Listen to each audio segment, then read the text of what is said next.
Bueno, como ya dijimos la otra vez, la materia está presente en tres estados, que son sólido, líquido y gaseoso. Nosotros habíamos comenzado explicando el estado gaseoso porque habíamos dicho que era el más simple de la materia, de los tres estados. ¿Se escucha bien el audio? Sí, perfecto. Como la otra vez. Sí, sí. Ah, está bien, es por lo del video, entonces eso me lo dijo Julio. Bien, esta vez, en esta teoría, vamos a ver los otros dos que nos faltan. El estado sólido y el estado líquido. En realidad nosotros dijimos cuando vimos gases que cualquier sustancia puede estar en cualquiera de los tres estados, ¿sí? Si bien en condiciones normales de presión y temperatura, cada sustancia va a tener un estado en el que se va a encontrar. Por ejemplo, el agua en estado líquido, el dióxido de carbono en estado gaseoso, un metal en estado sólido, una sal en estado sólido. Pero en realidad hay muy pocas sustancias que en las condiciones que se encuentra nuestro planeta pueden llegar a estar en los tres estados. Por ejemplo, el dióxido de carbono, después vamos a ver por qué, no va a estar no va a estar nunca en estado líquido, va a estar en estado gaseoso, como está en condiciones normales, o si lo enfriamos, en estado sólido, pero no va a pasar por el estado líquido. Y así otras sustancias. La única que vamos a encontrar en condiciones casi normales en los tres estados es el agua, ¿sí? Que la hemos visto, la podemos ver en la naturaleza. Nosotros si calentamos agua, vemos cómo se evapora, si ponemos agua en el congelador, vemos cómo se forma el hielo, ¿sí? Es la única sustancia que realmente en condiciones naturales se puede encontrar en los tres estados. Acá la vemos al agua en condiciones naturales, ¿sí? Como hielo. Bien. Ahora, ¿cuáles son las propiedades de los estados de la materia entonces? Bien. A nivel macroscópico, es decir, según lo que nosotros podemos observar, vamos a ver diferencias de los gases que ya vimos con los estados líquido y sólido. ¿Cuáles son? Habíamos dicho que el gas no tenía volumen propio. El líquido sí tiene volumen propio, ¿sí? Si bien adopta la forma del recipiente, tiene un volumen propio. No lo puedo achatar del todo como hago con un gas, por ejemplo. El sólido no solo tiene volumen propio, sino que también tiene forma propia, ¿sí? No adopta la forma del recipiente que lo contiene.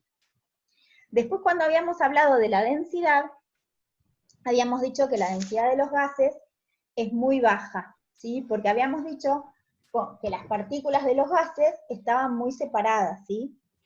Entonces, si tomamos una unidad de volumen, vamos a tener poca masa, porque en esa unidad de volumen va a haber pocas partículas. Y la densidad era la masa sobre el volumen, entonces si hay poca masa en un volumen, eso va a dar una densidad baja. Ahora, los líquidos y los sólidos no van a ser así. La densidad de un líquido y un sólido va a ser relativamente alta comparada con la de un gas. Bueno, ¿por qué es esto? Porque el líquido y el sólido, en el líquido y el sólido, las partículas van a estar más juntas, ¿sí? Y al estar más juntas, en una misma unidad de volumen voy a tener más masa, ¿sí? Acuérdense esto, que las partículas de los líquidos y los sólidos van a estar más juntas que la de los gases. Bueno, con respecto a la compresibilidad, recién dijimos, yo no puedo achatar un líquido como achato a un gas en un globo. La compresibilidad, que es la manera que yo tengo de como apretarlo, ¿sí? Para hacerlo más chico, en un líquido es poca, no puedo apretarlo tanto como un gas, ¿sí? Imagínense un globo lleno de aire y un globo lleno de agua, ¿sí? No es lo mismo. Bien, y un sólido es casi incompresible, yo no puedo apretar una mesa y hacerla finita, no puedo, ¿sí? Es casi incompresible. Bien. A estos dos estados, al líquido y al sólido, por tener las partículas así tan juntitas, se los va a llamar estados condensados, ¿sí? Condensación significa como unión, que las partículas están más juntas. Bien, entonces vamos a comenzar con los líquidos, ¿les parece? Vamos a ver que los líquidos tienen propiedades muy específicas, como son la tensión superficial, también está la capilaridad y la viscosidad. Son tres propiedades muy características que son más que nada de los líquidos, ¿sí? Bien. Ahora, ¿qué es la tensión superficial? Bien, la tensión superficial, no sé si ustedes alguna vez pusieron en un vaso de agua alguna aguja o vieron alguna mosca sobre un vaso de agua sobre el líquido. Bien. La tensión superficial es esa capacidad que tiene la superficie, sobre todo del agua, porque el agua tiene mucha tensión superficial, de formar como una capa elástica, ¿sí? En la superficie. Y esta capa elástica hace que un insecto pueda estar parado sobre la superficie del líquido. O que si pongo una aguja que es de acero y la densidad del acero es mucho mayor que la del agua, en lugar de hundirse, porque tiene mayor densidad que el agua, va a flotar. Bien, eso es por la tensión superficial. La tensión superficial entonces es una medida de la fuerza elástica que existe en la superficie de un líquido. Es la cantidad de energía necesaria para estirar o aumentar la superficie del líquido por unidad de área. Esa es la definición de tensión superficial. Si a ustedes le preguntan la definición de tensión superficial, es la medida, ¿sí?, de la energía necesaria para estirar o para aumentar la superficie de un líquido por unidad de área, ¿sí? La del agua, como dijimos, es elevada. A 20 grados centígrados, por ejemplo, es 7,29 por 10 al cuadrado, por 10 a la 2, joule sobre metro cuadrado. Bien, ¿por qué se da esto de la tensión superficial? Bueno, lo que sucede es que si ustedes ven acá estas flechitas, las moléculas que están en el seno del líquido, o sea, en la parte media del líquido, reciben interacciones, ¿sí?, o fuerzas de atracción de todas las moléculas que están alrededor en todas direcciones. Pero las de la superficie, arriba, no hay ninguna molécula que pueda interaccionar o hacer fuerza. Entonces, recibe fuerzas de las del costado y las de abajo, y eso hace como que la tiran, ¿sí? La que está en la superficie la están tirando para abajo. Y eso es lo que forma la capa elástica en la superficie. Eso es lo que hace que la superficie sea la mínima, el volumen, digamos, de una gota de agua, va a ser el mínimo posible. ¿Por qué? El mínimo posible porque van a tirar todas las que están hacia adentro del líquido de las que están en la superficie para reducir el área superficial. Bueno, esa forma donde el área superficial es la mínima es una forma esférica. Y por eso fíjense que el agua, cuando veo una gota de agua, tiene forma esférica. ¿Sí? Bien, esto es lo que ya dijimos. Bueno, y esto, como dijimos, está relacionado, ¿qué dije yo? Con la interacción de las moléculas, ¿sí? Entonces, ¿qué diferencia ven hasta ahora con los gases? ¿Por qué los líquidos tienen estas propiedades que los gases no las tienen? Y porque hay interacción entre las partículas, ¿sí? Al haber interacción, aparecen estas propiedades.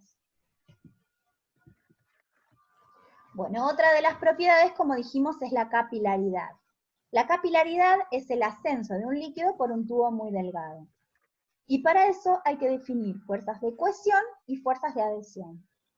Las fuerzas de cohesión son las que se establecen entre las moléculas de la misma sustancia.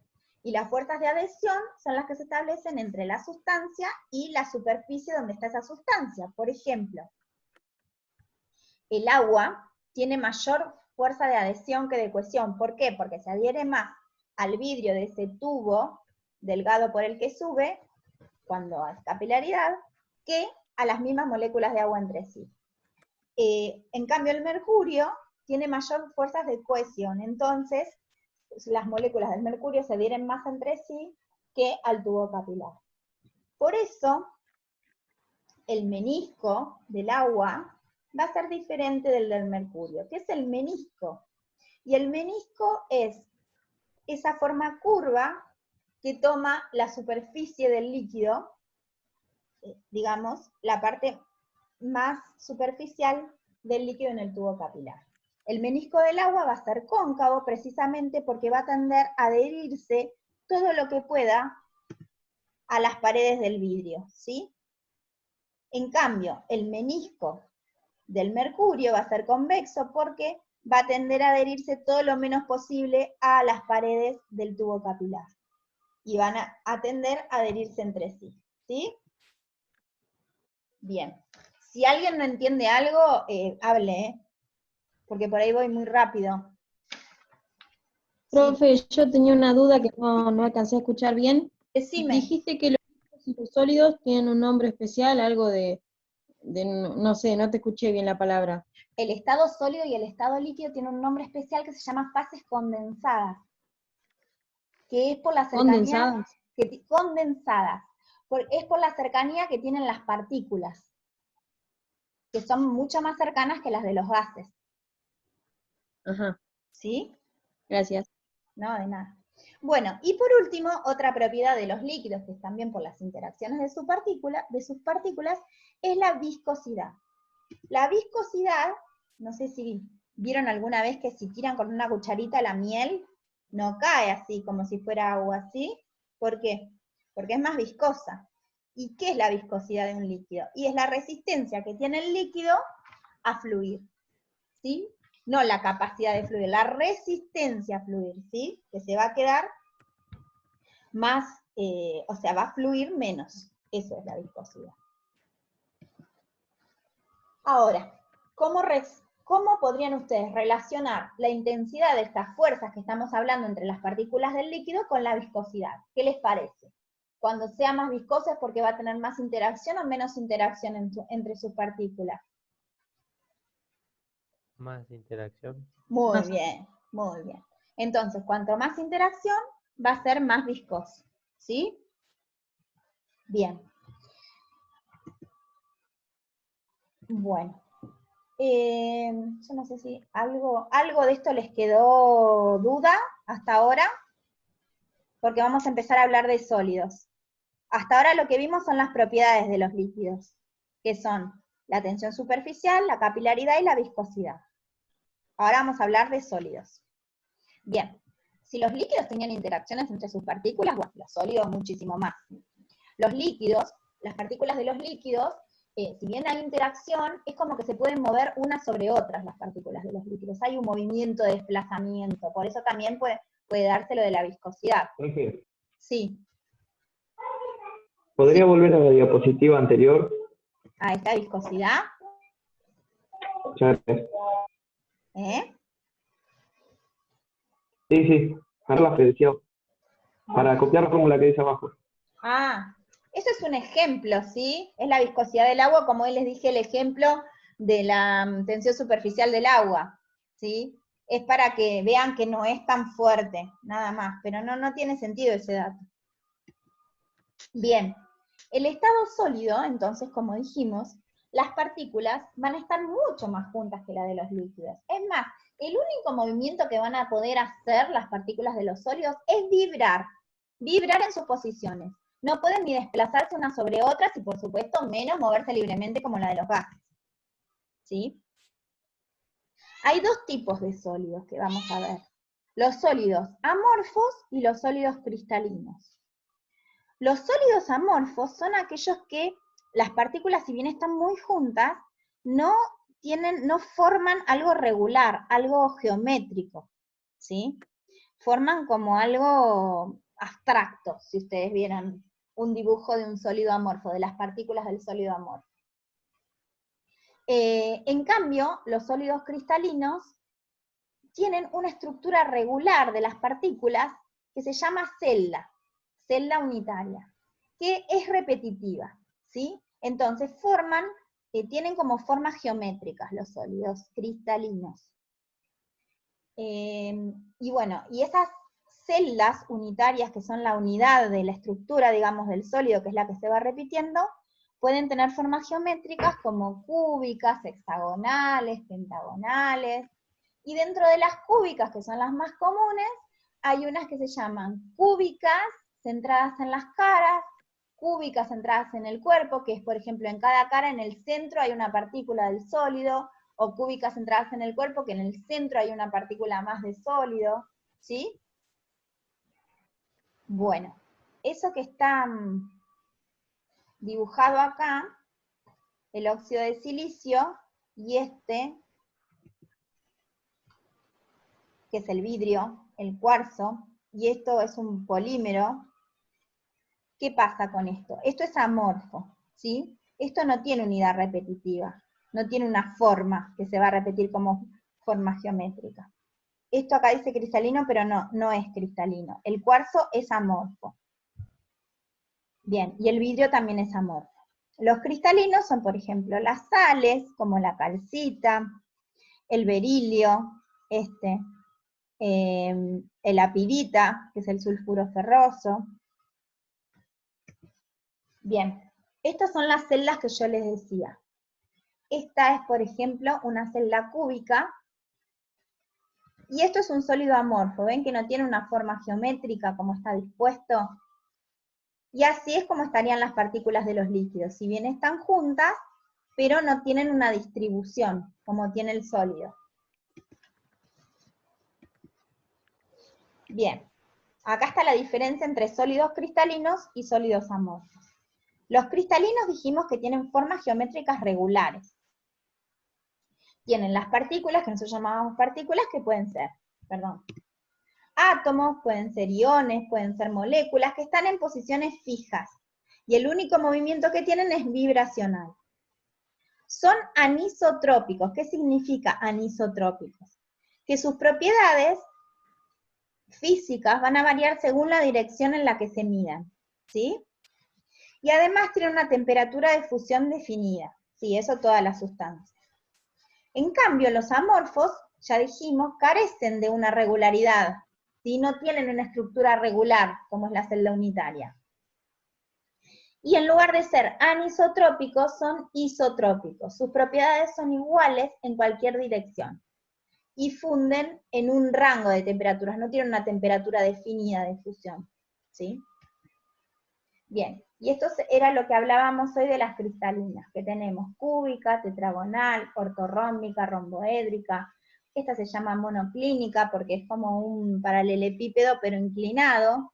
Esta es triclínica, que es lo mismo pero más ancho, o hexagonal. Son formas geométricas, chicos, no se las tienen que saber ni nada. Tienen que saber que los sólidos cristalinos se disponen en formas geométricas. Si quieren saber alguna, pueden saber la cúbica, que es la más común, ¿sí? Estas celdas unitarias que se repiten en el espacio para formar toda la estructura del sólido, forman las redes cristalinas, ¿sí? O toda la estructura del sólido, que son patrones tridimensionales que describen las estructuras de los cristales.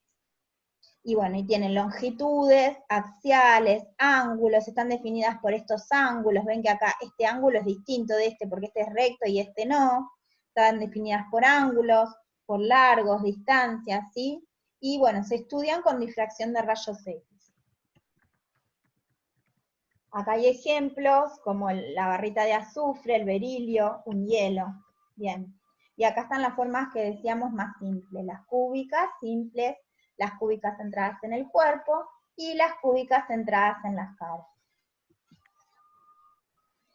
Bien, entonces, hay distintos tipos de sólidos cristalinos. ¿Cuáles son los tipos de sólidos cristalinos? Bien, los tipos de sólidos cristalinos son metálicos, iónicos y covalentes.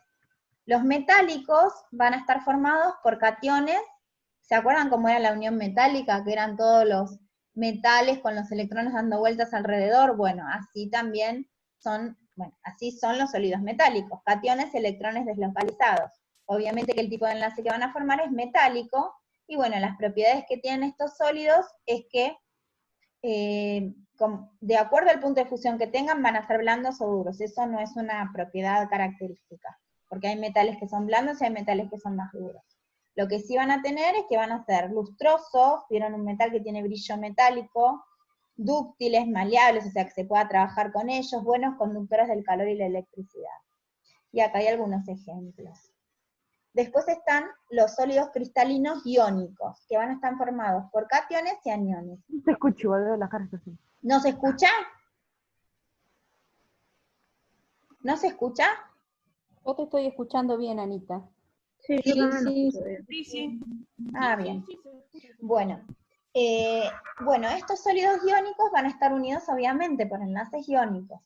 Y las propiedades son las propiedades típicas de las sales, ¿sí? Que van a ser quebradizos, de puntos de fusión más o menos altos, que en estado sólido no conducen, pero sí en estado fundido, o en solución también conducen la electricidad, que son, por ejemplo, el famoso cloruro de sodio, la sal de mesa, el óxido de magnesio, el nitrato de sodio. Y después, por último, están los covalentes, que están formados esas partículas, todos esos redondelitos que nosotros veíamos en las celdas, ¿sí? Son las partículas. Estas son, por ejemplo, si fuera metálico, estas son metálicas, si fueran iónicos, estos son iones, ¿sí? Eso lo entienden, ¿no? Y acá en este caso, en los covalentes, en los cristalinos covalentes, serían átomos. Los enlaces que se forman son covalentes, las temperaturas de fusión son muy altas y no van a conducir la electricidad. Y estos son, por ejemplo, el diamante, el grafito, ¿sí? Bien, y hay más tipos acá, que son moleculares, no polares, donde las partículas van a ser átomos o moléculas polares, y van a estar unidas estas por fuerzas de dispersión, que son otro tipo de interacciones, no son las uniones que nosotros vimos, metálicas, iónicas, sino que estas son uniones intermoleculares, que son las fuerzas de dispersión. Bueno, las propiedades de estos es que van a ser blandos, puntos de fusión muy bajos o moderados, y van a sublimar en algunos casos, y van a ser solubles en solventes no polares. Estos pueden ser el helio, el argón, el hidrógeno y el dióxido de carbono. ¿Se acuerdan cuando yo les dije que el dióxido de carbono lo podemos encontrar sólido? Obviamente que no es la temperatura y presión ambiente. Bueno, estos que son gases, lo mismo. Pueden formar sólidos, pero van a formar sólidos moleculares no polares. Son sólidos muy lábiles. No sé si conocen el hielo seco. Bueno, el hielo seco es esto, el dióxido de carbono sólido. Bueno, después están las moléculas polares, que va a haber también, van a ser muy lábiles, porque estas fuerzas son muy débiles, que son de dispersión y atracción. Por estas fuerzas van a estar unidas sus partículas, los puntos de fusión van a ser bajos, y van a ser solubles en solventes polares. Por ejemplo, el ácido clorhídrico, el cloroformo, ¿sí? Que pueden estar en estado sólido. Estamos hablando de sólidos. Son más raros estos, por eso los menciono, pero más rápidamente. Los más importantes son los que vimos en la otra diapositiva. Y después están los que tienen enlaces de hidrógeno, que van a estar unidos por enlaces de hidrógeno, puntos de fusión bajo. Si se corta, acuérdense que el ID es el mismo, ¿sí? Porque ahí me está diciendo que se va a cortar. Bien, puntos de fusión moderados y solubles en solventes polares. Por ejemplo, el agua sólida, cuando está sólida, o el amoníaco. Bien. Entonces, más allá de todo lo que vimos, que son todos detalles de las celdas, de los sólidos, de la estructura de los sólidos, si yo les muestro esto, ¿ustedes podrían identificar cuál de estos es un sólido, cuál es un líquido y cuál es un gas? Sí. Bueno, muy bien. Sí. Sí. Muy bien. ¿Cuál sería entonces un gas, por ejemplo? El primero. El primero, ¿ven? Porque las partículas están separadas y porque ocupa todo el volumen del recipiente que lo contiene. Muy bien. ¿Un líquido? El último. El último. Muy bien. Perdón, Porque toma. si bien tiene volumen propio, no tiene forma propia, las partículas están más juntas, pero sin embargo se ve que hay desplazamiento entre ellas. Y este último entonces sería el sólido, por varias cosas, por la estructura, que tiene una estructura cúbica, porque las partículas están tan juntas que lo único que pueden hacer como movimiento es vibrar, ¿sí? Sí.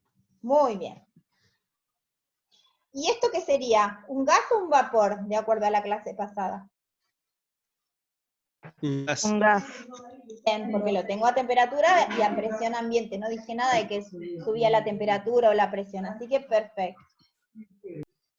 Entonces, ¿cuál es la diferencia que podemos encontrar? Por eso que hablamos hoy de los estados condensados, la mayor diferencia entre el estado gaseoso y los estados líquido y sólido. La distancia entre las partículas. Y la distancia entre las partículas, perfecto. Y gracias a la distancia entre las partículas, ¿qué es lo que se va a notar que en el gas no se notaba? Y hablábamos de gas ideal porque decíamos que no había, ¿qué? Interacción. No había interacciones. En el líquido y en el sólido, las propiedades que tienen, las estructuras que forma el sólido, son todos debidos a las interacciones entre las partículas. Hablo de partículas porque ya vimos que pueden ser iones, que pueden ser átomos, que pueden ser moléculas, ¿sí? Entonces, estamos hablando de que hay interacciones. Entonces, vamos a ver qué les parece, cuáles son esas interacciones, ¿sí? Bien, las fuerzas intermoleculares que existen son esas que están ahí en ese cuadro. Pero primero, ¿ustedes qué tipo de unión conocían entre las partículas antes de esto? Las iónicas y covalentes. Muy bien, las iónicas, las Y covalentes metálicas. y las metálicas. Pero ese tipo de uniones eran uniones intramoleculares, ¿sí? Adentro del compuesto. Y son uniones que son muy fuertes, esas que vimos antes, las iónicas, las covalentes, las metálicas, son muy fuertes. Estas que vamos a ver ahora, que son inter, que significa entre moléculas o entre partículas, ¿sí? Van a ser más débiles, ¿sí? Más débiles que cuáles, que las intramoleculares, ¿sí? Las que veníamos viendo hasta ahora. Bien, pero así todo, unas van a ser más débiles que otras. Entonces, primero están las fuerzas de Van der Waals, que son más fuertes que estas fuerzas de atracción entre un ion y una molécula. Dentro de las fuerzas de Van der Waals van a estar primero las fuerzas dipolo-dipolo. Pero el enlace puente de hidrógeno es un tipo especial de dipolo-dipolo que es un poquito más fuerte que las dipolo-dipolo. Entonces, las más fuertes de todas van a ser enlaces puente de hidrógeno, ¿sí? Después van a estar las fuerzas dipolo-dipolo, que son un poquito más débiles que las puentes de hidrógeno. Después de esas están las fuerzas dipolo-dipolo inducido. Ahora vamos a ver qué es cada una, que son un poco más débiles que las dipolo-dipolo. Y por último, las fuerzas de London, que se pueden poner a veces aparte de las fuerzas de Van der Waals, ¿sí? Bien, las fuerzas de atracción entre un ion y una molécula polar, vamos a decir que son, perdón, un poquito más fuertes que las fuerzas de Van der Waals, no más débiles, más fuertes, un poquito más fuertes. ¿Por qué? Porque está el ion, y el ion al tener carga hace que la interacción sea más fuerte, ¿sí? Bien, ahora vamos a ver qué es cada una. Bueno, las moléculas, recuerdan que teníamos moléculas que eran polares y aquellas que eran no polares, ¿sí? ¿Recuerdan eso? Bien. Sí. Bien. La molécula apolar son aquellas que, por ejemplo, cloro con cloro, ¿sí? Cloro diatómico. No, los electrones no van para ningún lado porque no tengo ninguno de los átomos más electronegativo que otro. Entonces eso significa que es apolar. Ahora, puede ser, vamos a empezar de atrás para adelante, de las más débiles a las más fuertes. Si yo tengo dos Perdón, moléculas... Anita, ¿puede Sí, repetir lo de sí. cuándo es apolar? Apolar es cuando no hay diferencia de electronegatividad entre los átomos que forman parte de la molécula, ¿sí? Entonces los electrones no van para ningún lado, están en el enlace, no van ni para un lado ni para el otro, porque ninguno es más electronegativo que el otro, ¿sí? De los elementos que forman una molécula. Por ejemplo, si yo tuviera cloro diatómico, cloro-cloro, el cloro es el mismo elemento, entonces no es ninguno más electronegativo que el otro, ¿sí? Pero en un Sí, Anita, momento gracias. pueden juntarse dos moléculas apolares, o sea, dos moléculas que no tengan un dipolo. Un dipolo significa una diferencia de carga positiva, negativa, ¿sí? Eso significa un dipolo, que haya una parte de una densidad de carga positiva y una densidad de carga negativa, ¿sí? Entonces, en un momento, si se juntan dos moléculas apolares, puede ser que se desestabilice, ¿sí?, la carga y se forme, al chocarse, una densidad de carga positiva y otra negativa. En ese momento se produce un dipolo que se llama dipolo instantáneo, donde acá queda la carga negativa y acá la positiva. Y eso hace que en la otra molécula como esta carga está polarizada, genera una polarización de la carga de otra molécula, es decir, donde está la parte positiva venga la parte negativa y la parte positiva quede para el otro lado, ¿sí? Entonces, estas fuerzas... Sería que aunque sean, ¿Cómo? que decía que aunque sean apolares las moléculas que interactúan, Claro, después en cuando un se momento, en juntan un las dos, instante, por eso se llama instantáneo, en un instante de tiempo mínimo, ínfimo, puede producirse en una de las dos un dipolo. Y en ese momento hace que la otra Claro. produzca un dipolo. Pero es instantáneo. Bueno, estas fuerzas de atracción son las más débiles que existen. Y se llaman dipolo instantáneo, dipolo inducido. O fuerzas de dispersión de London. Profe, Sí. ¿qué significaba la palabra dipolo? Dipolo es cuando hay una separación de carga. Hay por un lado carga positiva y por el otro negativa, aunque no sea carga neta, aunque sea una densidad de carga. ¿Sí? Como habíamos visto en los enlaces covalentes, por ejemplo, que había una densidad de carga. ¿Sí? Anita, Listo, gracias. Perdónenme un segundo porque un chico me está Sí. escribiendo que no puede entrar. Ana, Voy a mandar Analía, el ID. Analía, tengo una consulta. La Sí. reunión creo que ya se está por terminar. ¿Este PowerPoint lo podrás subir a archivos de cátedra en este intervalo que nos volvemos a conectar? ¿Por qué? Para ir siguiéndolo con la compu. Ah, bueno, dale. Si Porque puedo, por ahí cambias de ¿sabés qué diapositiva. tengo miedo, Manuel? Porque recién se me rompió una computadora y esta es la última que tengo. Ah, bueno. Preferiría no, pero si puedo lo hago, sí. Anita, si no, decirle al chico que no puede entrar, que se conecte conmigo, que yo le paso el ID. Dale, ya le pongo tu teléfono. Decile que va a ser siempre ese ID, Clau. Ya le estoy escribiendo. Es Pichiquini.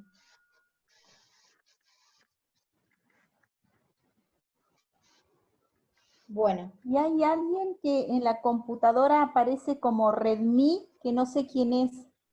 Que te Que ponga ya por le el mandé chat un quién chat. es. Por favor, que te ponga por el chat quién es, porque hay que pasar lista. Sí, ya le mandé